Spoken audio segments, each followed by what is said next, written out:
Hello students, environment science की class start हो चुकी है। आज एनवायरनमेंट साइंस का लेक्चर नंबर 5 आपके सामने आ चुका है। लेक्चर नंबर 5 में आज अपने पढ़ने वाले हैं पोल्यूशन के बारे में, प्रदूषण के बारे में, जो कि काफी most important topic of environment science यानी पर्यावरण अध्ययन का सबसे महत्वपूर्ण टॉपिक रहा करता है प्रदूषण, है ना। तो प्रदूषण के बारे में पढ़ने जा रहे हैं। All BBA first year, BCA first year, BCom, BA and BSc first year, medical and non medical student, सारे बच्चे क्लास के अंदर आ जाओ।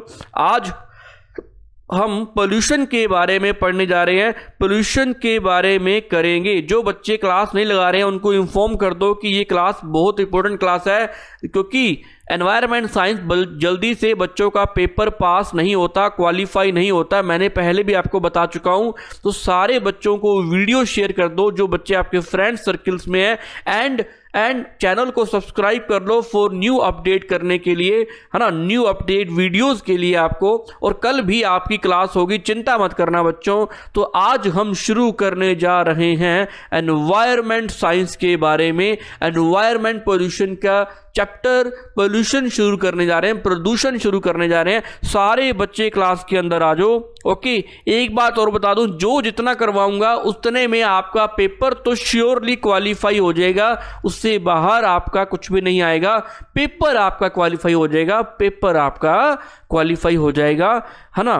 तो फटाफट जल्दी क्लास के अंदर आ जाओ। I am waiting for all students. सभी क्लास के अंदर आ जाओ। यूट्यूब पे लाइव क्लास चलेगी, जल्दी फटाफट। एनवायरमेंट पोल्यूशन और simply pollution refer to undesirable changes occurring in the physical, chemical, biological composition of natural environment consisting of air, water and soil। यानी एयर, वाटर एंड सोयल के physical components के अंदर chemical, biological के अंदर undesirable changes आ जाएं। Pollution also means the presence of harmful pollutant. Pollutant वो होते हैं जो रिस्पॉन्सिबल होते हैं पोल्यूशन को स्प्रेड आउट करने के लिए, पोल्यूशन जनरेशन के लिए, है ना। तो environment that make an environment unhealthy to live in. Unhealthy होता है जीने के लिए, लिविंग के लिए।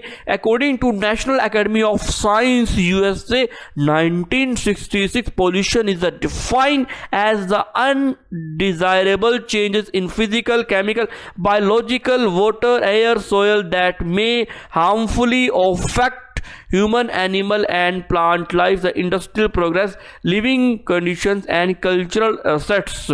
पर्यावरण प्रदूषण या सामान्य प्रदूषण को संदर्भित करता है भौतिक, रासायनिक, जैविक संरचना में होने वाले अवांछनीय परिवर्तनों को, है ना, अवांछनीय परिवर्तनों को। बच्चों स्क्रीन आपको प्रॉपरली विजिबल हो रही है? जल्दी बताओ कमेंट सेक्शन के अंदर। स्क्रीन आपको प्रॉपरली विजिबल हो रही है? मेरी आवाज आ रही है ना बच्चों? अवांछनीय परिवर्तन को कहते हैं। प्रदूषण का अर्थ जो होता है हानिकारक पदार्थों की उपस्थिति से है, जो कि अवांछनीय परिवर्तन लेकर के आते हैं। ऐसा करने वाले हानिकारक पदार्थ को प्रदूषक, जो प्रदूषण फैलाते हैं उसको प्रदूषक कहते हैं।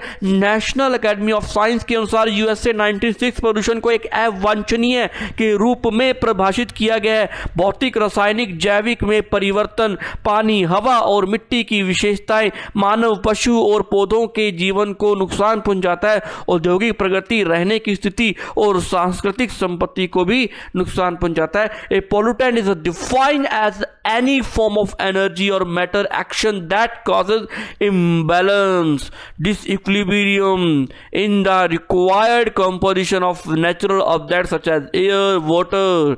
मतलब ये इम्बैलेंस क्रिएट करता है, डिसइक्विलिब्रियम क्रिएट करता है ना। A pollution create damage by the interfering directly indirectly with the biogeochemical processes and an organism. बच्चों बात समझ में आई आपको? चलते हैं आगे।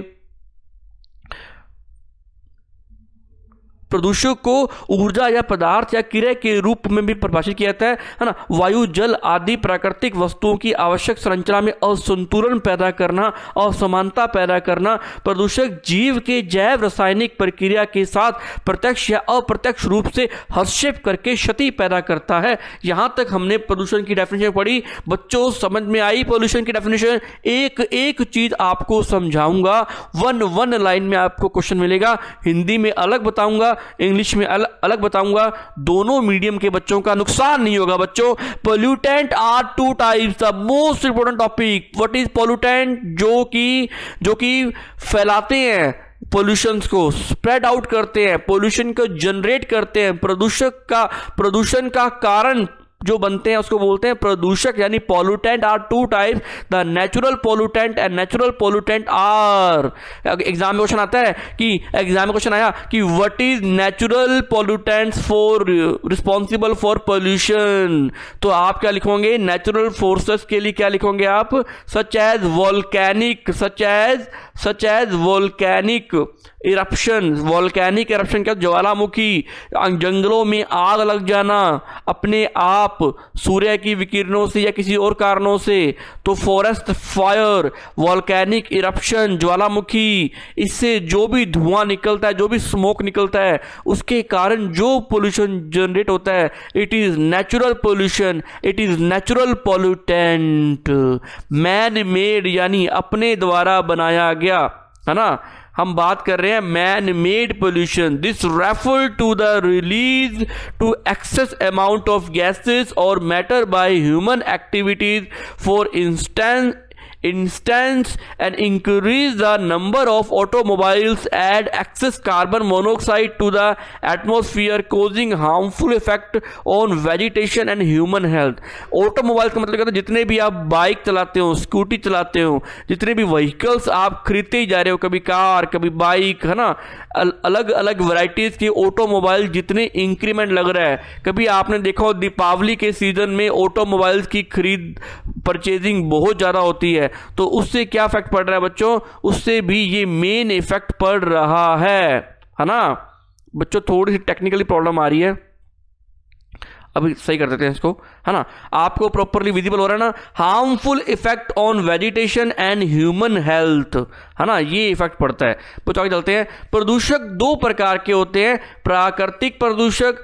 तो प्राकृतिक प्रदूषक कौन से होते हैं? ज्वालामुखी जैसी प्राकृतिक शक्तियों के कारण, जंगल की आग। ये एग्जाम में डायरेक्ट क्वेश्चन आता होता है। मानव निर्मित क्या है? आपने बाइक चलाई, बाइक से क्या हुआ? प्रदूषण हुआ, उसके कारण जो होता है मानव निर्मित। ये संदर्भित गैसों की अधिक मात्रा का विमोचन मानव गतिविधियों द्वारा मामला। उदाहरण के लिए ऑटोमोबाइल की संख्या में वृद्धि, अतिरिक्त कार्बन मोनोऑक्साइड गैस को बढ़ाते हैं और वातावरण पर हानिकारक प्रभाव डालते हैं और वनस्पति और मानव संसाधनों को नुकसान पहुंचाते हैं। वो मानव गतिविधि है। आपसे मानव का नहीं पूछेगा, आपसे एग्जाम में पता क्या पूछेगा कि प्राकृतिक प्रदूषक कौन थे निम्नलिखित में से? तो जंगल की आग, है ना, तो एक ज्वालामुखी का विस्फोट, है ना, volcanic eruption and forest fire. चलो बच्चों, कल अब पढ़ते हैं classification of pollution. Different types of pollution are classified based on the part of environment which they effect the result caused by a particular pollution. Each type of pollution has its own distinctive causes and consequence. The major types of pollution, the air pollution, water pollution, noise pollution and soil and land pollution. Soil and land pollution ये हमने पढ़ा आज, है ना। Soil and land pollution.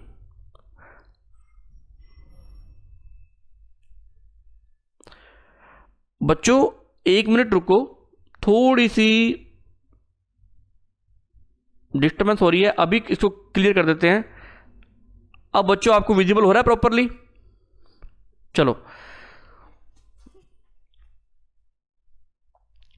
अब pollutant क्या होते हैं? पोल्यूटेंट हमने दो पढ़े, नेचुरल और अननेचुरल। एक पोल्यूटेंट की एक और कैटेगरी है जो टू टाइप्स की होती है। कौन कौन सी होती है बच्चों? जल्दी बताओ, फटाफट आपके सामने स्क्रीन पे आ रहा है, ये रहा, है ना। Polluting substance are called pollutants, बिल्कुल polluting substance are called pollutants. Pollutant are they are mainly two types, another two types, वो हमने टू टाइप अलग पढ़े, नेचुरल अननेचुरल, ये अलग है, वो एक से नेचुरल एक मैन मेड। ये degradable by microbes and inexplicable. Degradable by microbe का मतलब क्या है, आपने क्या किया, ब्रेड का टुकड़ा रख दिया, बाहर फेंक दिया, क्या आपको वो 5 साल बाद वो ब्रेड का पीस मिलेगा क्या? नहीं, उसको माइक्रो ऑर्गेनिज्म, जितने भी हमारे पास माइक्रो ऑर्गेनिज्म होंगे वो उसको खत्म कर देंगे। सर ये माइक्रो ऑर्गेनिज्म क्या होते हैं? जितने भी bacteria is the micro organism, bacteria is the micro organism, fungi is the micro organism. Mummy ने रखी ब्रेड और आपने खाई नहीं, आपने छुपा दी, आफ्टर 1 ईयर क्या देखते हो, वो ग्रीन कलर की हो जाती है। पहली बात तो 1 ईयर के बाद बचेगी नहीं, वो ना ग्रीन कलर की हो जाती है। वो ग्रीन कलर के होने के कारण ना, इसका मतलब क्या है कि उस पे ग्रीन कलर का जो वो लग जाता है, ग्रीन कलर की हो जाती है, उससे वो है क्या, मम्मी बोलती है उली लगी है ना, अचार को उली लगी बोलते हैं ना, तो वो फंजाई लग जाते हैं उसको, फंजाई। और फंजाई जो होते हैं ना, वो उसको धीरे धीरे खत्म करना शुरू कर देते हैं, उसको खाना शुरू कर देते हैं। इसका मतलब कि ऐसे पोल्यूटेंट जो डिग्रेडेबल बाय माइक्रोब, है ना, ऐसे पोल्यूटेंट जो होते हैं जिनका डिग्रेडेशन हो जाता है किसके द्वारा, माइक्रोब द्वारा। Substance that are decompose by micro organism and loss their toxic effect and they are called biodegradable pollutant. मतलब उनका जो इफेक्ट है ना, उन्होंने क्या किया, माइक्रो ऑर्गेनिज्म ने क्या डिकम्पोज कर दिया, लेकिन वो साथ में साथ क्या करते हैं, टॉक्सिक इफेक्ट भी डालते हैं। कैसे डालते हैं उसको पढ़ते हैं अपने, है ना। प्रदूषण उत्पन्न करने वाले पदार्थों को प्रदूषक कहते हैं, है ना। 2 प्रकार के होते हैं, सूक्ष्म जीव द्वारा अपघटनीय, सूक्ष्म जीव द्वारा अनअपघटनीय, है ना। पहले तो माइक्रो ऑर्गेनिज्म के द्वारा क्या होते हैं, डिग्रेडेबल होते हैं। दूसरे क्या होते हैं, माइक्रो ऑर्गेनिज्म के द्वारा नॉट डिग्रेडेबल होते हैं। सूक्ष्म जीव वे पदार्थ जो सूक्ष्म जीवों द्वारा अपघटित होकर अपने विषाक्त प्रभाव को खो देते हैं, है ना। जैसे मान लो कोई आपने क्या किया, ब्रेड ऑफ पीस का आपने फेंक दिया, उसको क्या किया, माइक्रो ऑर्गेनिज्म ने खा लिया, है ना। तो वो पोल्यूशन जो है, ऐसे पोल्यूटेंट जिन्होंने पोल्यूशन फैलाना था, जिन्होंने टॉक्सिसिटी फैलानी थी, लेकिन उनको माइक्रो ऑर्गेनिज्म ने खा लिया, तो उसके कारण हम बच गए, हमारा नुकसान नहीं हुआ, है ना। ऐसे बायोडिग्रेडेबल पोल्यूटेंट बोलते हैं, ऐसे पोल्यूटेंट को क्या बोलते हैं अपने, जो बायोडिग्रेडेबल होते हैं, जिनको माइक्रो ऑर्गेनिज्म डिकम्पोज कर देते हैं, खा लेते हैं, है ना। जैसे सेवेज। अब ये सेवेज क्या है, सेवेज जितना भी आप नदी नालों में जितना भी आप अपने गंद जो निकलता है वो सेवेज होता है ना, कूड़ा करकट, ये सारे के सारे बायोलॉजिकल है तो वो पोल्यूटेंट ही। मान लो आपने क्या किया, वेजिटेबल के छिलके आपने छीले और उसको बाहर फेंक दिया आपने, तो वो है तो पोल्यूटेंट ही, बिल्कुल सही बात है ना। लेकिन है तो वो प्रदूषक फैलाने वाले प्रदूषण ही है। लेकिन हुआ क्या, उसको ना आफ्टर सम टाइम के लिए वो पोल्यूशन फैला रहे हैं, लेकिन उसको माइक्रो ऑर्गेनिज्म, उसको छोटे छोटे जीवों ने खा लिया और वो खत्म हो गए। जैसे सवेज, बायोलॉजिकल रेजिड्यूज, मतलब छिलके, सब्जी के छिलके, वेजिटेबल के जितने भी छिलके होते हैं, उनकी जो कवरिंग होती है, सब्जियां जो आप फेंकते हो, एंड गार्बेज, कचरा, है ना। It is important note that limited amount degradable by fungi and bacteria of these substances.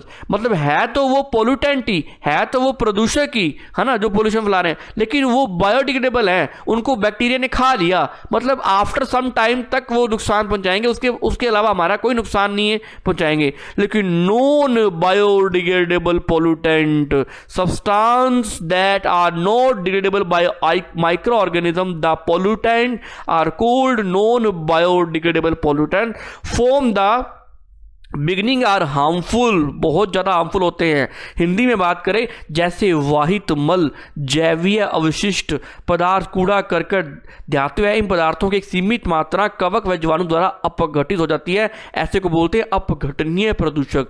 अनअपघटनीय वो होते हैं ऐसे प्रदूषक जो सूक्ष्म जीवों द्वारा अपघटित नहीं हो पाते, नॉन बायोडिग्रेडेबल कहलाते हैं। ये आरंभ से ही हानिकारक होते हैं। एग्जाम्पल की बात करें, सच एज, अगर ऐसे कौन कौन से पोल्यूटेंट, सच एज पॉइजनस, ऐसे कौन कौन से एग्जाम्पल हैं जो नॉन बायोडिग्रेडेबल हैं, such as poisonous heavy metals, lead, mercury, arsenic, cadmium, nickel, manganese, iron, copper, zinc, BHC, DDT। Sir ये क्या होते हैं बताऊंगा। 2,4-D phenol, chemical compounds. BHC benzene hexachloride एक कंपाउंड है, एक ऑर्गेनिक कंपाउंड है।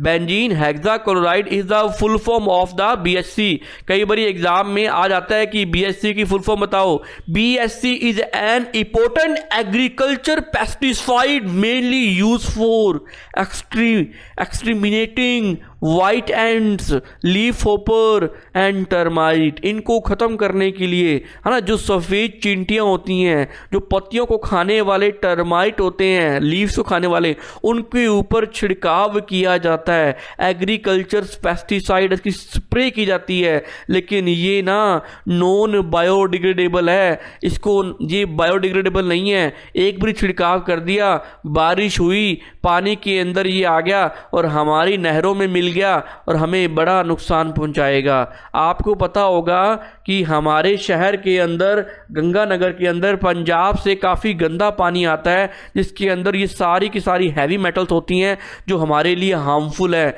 इसीलिए बच्चों घर में क्या लगाना चाहिए, घर में हमें एक्वागार्ड या कुछ भी ऐसा जो हमारे फिल्टर कर ले। कुछ बच्चे कहते हैं कि सर हम तो क्या लगाते हैं, RO लगाते हैं। RO दुनिया में सबसे खतरनाक RO होता है। क्यों होता है ये बताऊंगा। RO कभी नहीं लगाना चाहिए, RO कभी भी घर में नहीं लगाना चाहिए, क्योंकि RO से सिर्फ और सिर्फ क्या निकलता है।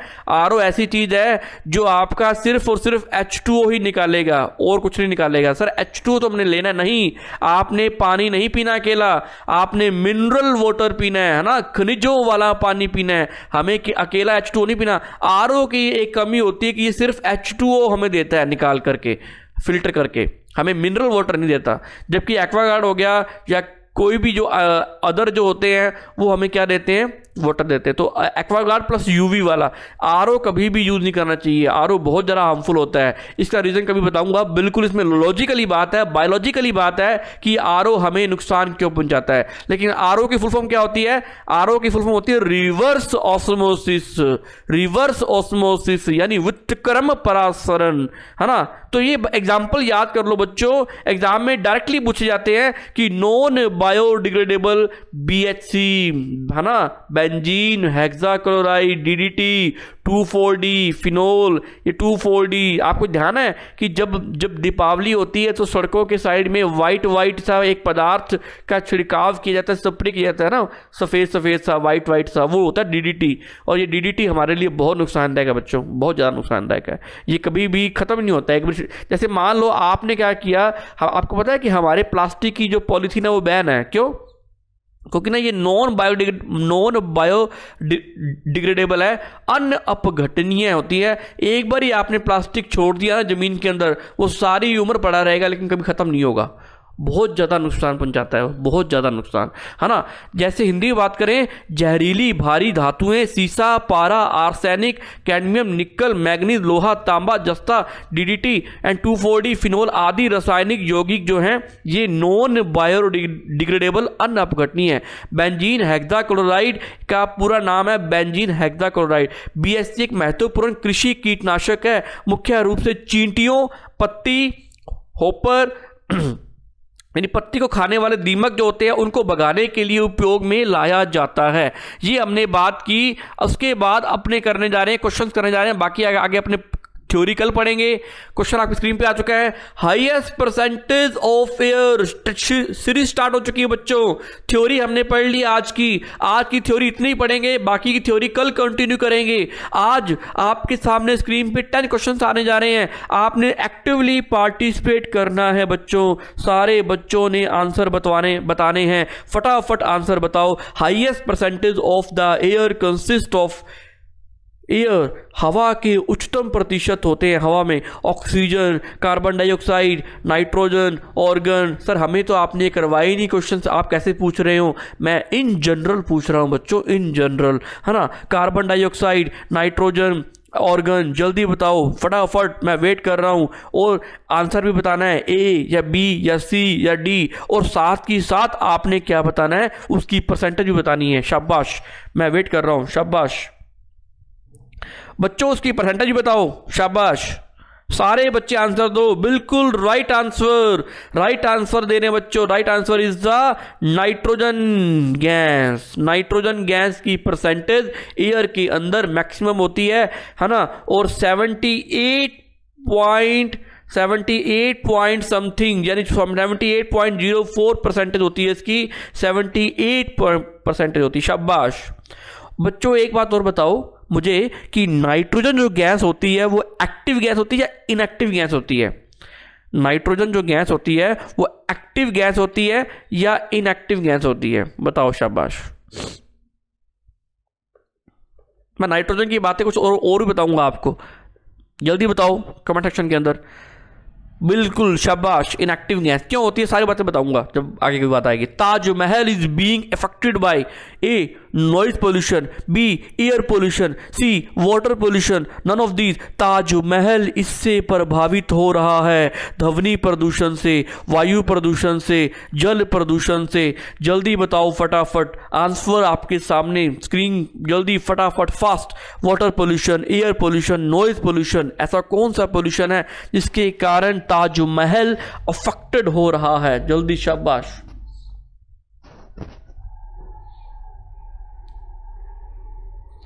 जल्दी बच्चों, ताजमहल अफेक्टेड बाय, ताजमहल किससे प्रभावित हो रहा है? वो बच्चा कहेगा कि सर वाटर पोल्यूशन, है ना। सी ऑप्शन टिक कर लो ना, गलत आंसर, सी आंसर नहीं है बच्चों इसका। जल्दी बताओ इसका आंसर क्या होगा बच्चों। शाबाश, ए इसका आंसर, बी इसका आंसर। मैं इसका ए कर दूं क्या? मैं तुक्का मारना है, मैंने कौन सा नेगेटिव मारेंगे, ए कर दूं। नॉइज पोल्यूशन कि हम शोर करते हैं तो ताजमहल से प्रभावित हो रहा है। ताजमहल कहती है कि हमें डिस्टर्ब मत करो, हम तंग हो रहे हैं ना।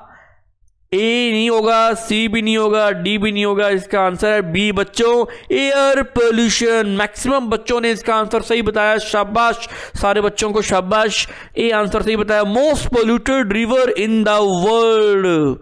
बताओ बच्चों, ये बच्चों ज्योग्राफी क्वेश्चन आ गया। मोस्ट पोल्यूटेड रिवर आपके लिए होमवर्क है। मोस्ट पोल्यूटेड, जल्दी शाबाश। Most polluted river in the world.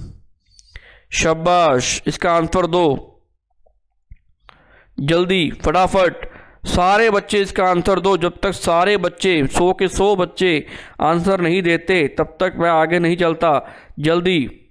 Most polluted river in the world. शाबाश, बताओ। इनमें से ऐसी कौन सी पोल्यूटेड है जो सबसे ज्यादा पोल्यूटेड है? इनमें से, मैं ये पूछ रहा हूं, इनमें से। ओके,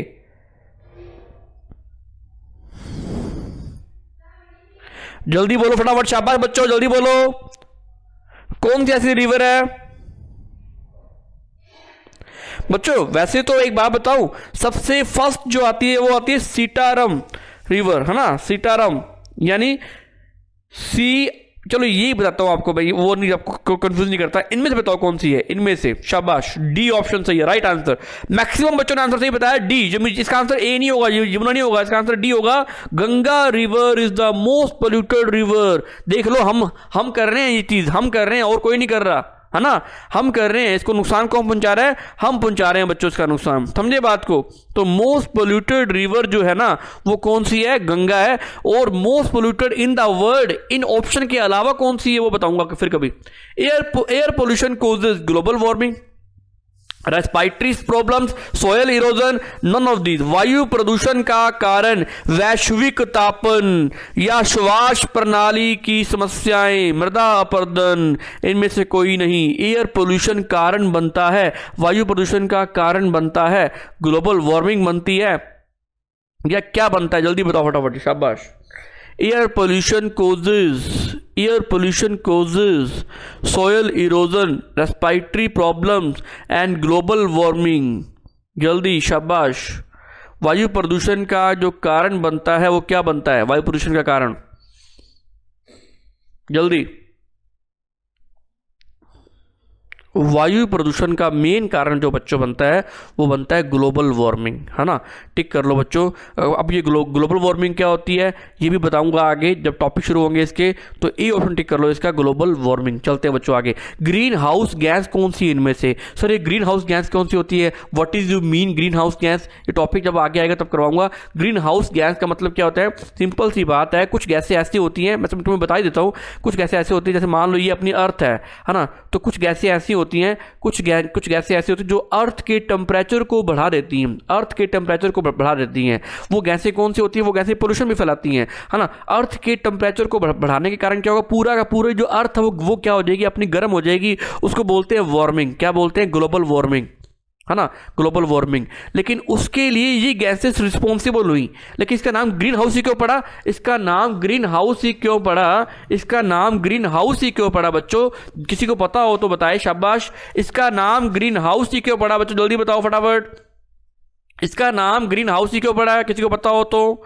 एक्चुअल में ग्रीन हाउस का एक रीजन है बच्चों कि पहले क्या करता था कि प्लांट्स की कल्टीवेशन करने के लिए, प्लांट्स की कल्टीवेशन करने के लिए ना हम क्या करते थे कि प्लांट्स को रखते थे ऐसे करके। जैसे मान लो प्लांट्स को अपने क्या करना है, क्रॉप्स को क्या करना है, अपने को उगाना है, उनकी ग्रो करनी है, तो एक ग्रीन शेड के अंदर उसको रखते थे ताकि ना उसके अंदर कोई भी जो रेडिएशंस है, सूर्य की जो विकिरणें है वो अंदर तो आ जाए लेकिन बाहर ना जाए, क्योंकि इसका टेम्परेचर को इंक्रीज करने के लिए, है ना। ऐसा क्यों करते थे, टेम्परेचर को इंक्रीज करने के लिए, मतलब ऐसे ग्रीन कलर के ग्लासेस लगाते थे बच्चों।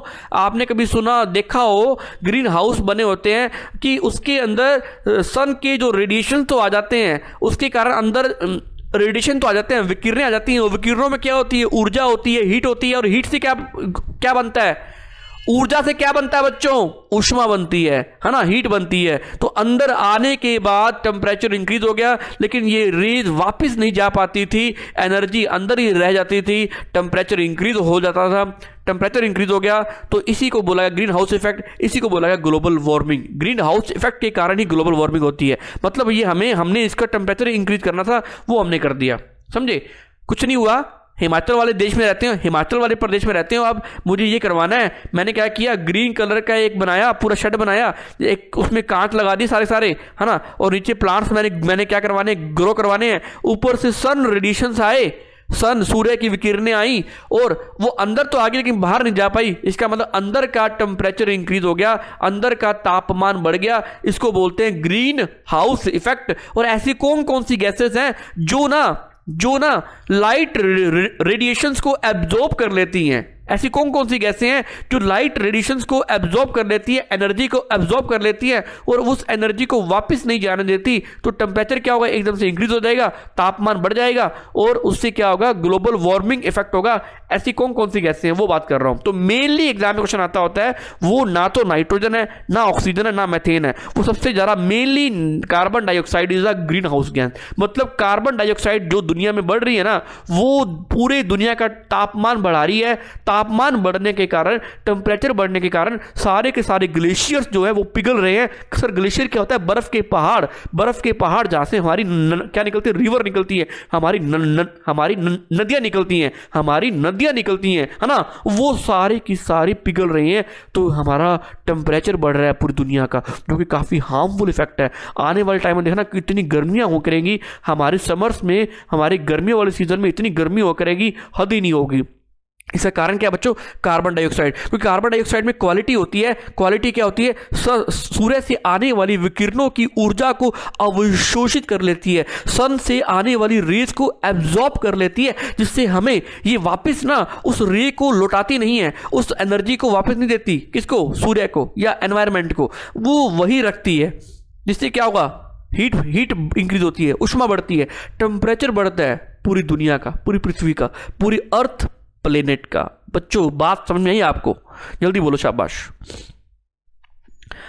बच्चों बताओ द परसेंटेज ऑफ नाइट्रोजन, जल्दी फटाफट, परसेंटेज ऑफ नाइट्रोजन कंपोजिशन, शाबाश। The percentage of nitrogen is 21%, 78। इसका आंसर मैं पहले बता ही चुका था, 87। जल्दी बताओ फटाफट, राइट आंसर, बिल्कुल सही, सारे बच्चे सही बता रहे, शाबाश, बी आंसर राइट है। What causes pollution, human activities, trees, both of these, none of these. ऐसे कौन सी, क्या पेड़ कभी पोल्यूशन फैलाते हैं क्या मत देना। ट्रीज कभी पोल्यूशन फैलाते हैं क्या मत देना। कौन फैलाते हैं? ओनली ह्यूमन एक्टिविटीज, मानव गतिविधियां इज द राइट आंसर। टिक कर लो बच्चों। CNG is a polluted fuel, clean fuel, harmful fuel. CNG एक गैस है ना। बताओ बच्चों, सीएनजी गैस है एक, जो अपने भरवाते होते हैं। ये आपके लिए होमवर्क है, ये आप कल मुझे इसका आंसर बताना। मुझे सीएनजी की फुल फॉर्म भी बताना, और इसमें आंसर क्या होगा। आप आंसर सारे करते रहो, इसका आंसर मैं कल बताऊंगा बच्चों आपको। बच्चों समझ में आया सारी बातें? जल्दी बोलो फटाफट। आज का लेक्चर आपको कैसा लगा? कोई दिक्कत, कोई सजेशन, कोई भी प्रॉब्लम? Share me all. सभी बच्चे बताओ, किसी को कोई समस्या आई? लेक्चर कैसा लगा आपको? समझ में आया बच्चों सारों को? जल्दी बोलो, शाबाश। सभी बच्चों को मेरी तरफ से थैंक यू।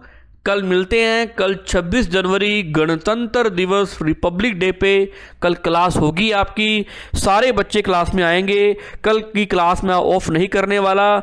आपको एक मैं होमवर्क देता हूं। मुझे एक बात बताओ कि रिपब्लिक वर्ड यूज क्यों किया जाता है? रिपब्लिक का मतलब क्या होता है? गणतंत्र का मतलब क्या होता है? हम भारत के नागरिक हैं, हमें गणतंत्र का मतलब नहीं पता, वो हमें पता होना चाहिए। तो वो कल आपसे मैं पूछूंगा, आपने कमेंट सेक्शन के अंदर बताने हैं। ये इसका आंसर आप देते जाओ। इसका आंसर मैं आपको कल दूंगा। ओके बच्चों, क्लास इतनी ही लेते हैं। सारे बच्चे क्लास में आया करो प्रॉपरली। कल मिलते हैं बच्चों। बाय बच्चों, thank you all of you.